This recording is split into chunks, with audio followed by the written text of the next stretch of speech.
La fièvre est arrivée sans prévenir, un matin ordinaire, comme si le corps avait décidé de son propre chef de tirer le signal d'alarme. D'abord, une fatigue étrange, puis des frissons, une chaleur brutale, et ce mal de tête sourd qui semblait battre au rythme du cœur. Rien de spectaculaire, rien de vraiment inquiétant, juste assez pour clouer au lit et rendre le monde un peu flou. La veille encore, il avait pris une longue douche brûlante, savourant la vapeur qui emplissait la salle de bain.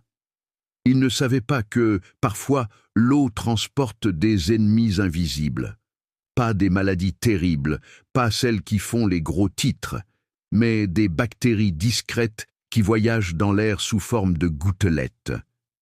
Il suffit de respirer.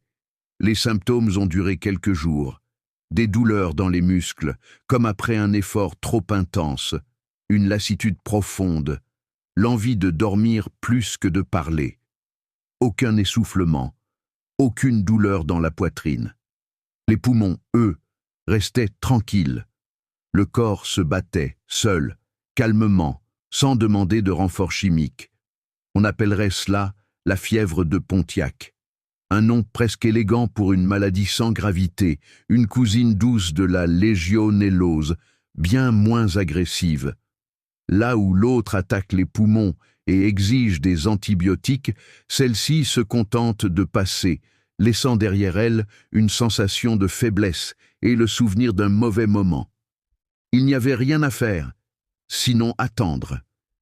Boire de l'eau, se reposer, laisser la fièvre retomber comme elle était venue.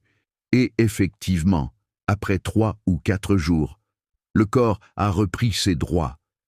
La tête s'est éclaircie, la fatigue a reculé, et la vie a repris son cours. Personne d'autre n'a été malade autour de lui. Ce genre d'infection ne se partage pas.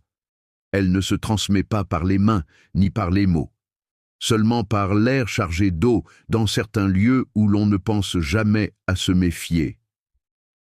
Ce fut une parenthèse, brève et sans conséquence. Une leçon silencieuse aussi. Parfois, même les maladies savent être modestes. Elles frappent, rappellent leur existence, puis disparaissent sans bruit, laissant le corps un peu plus conscient de sa propre fragilité.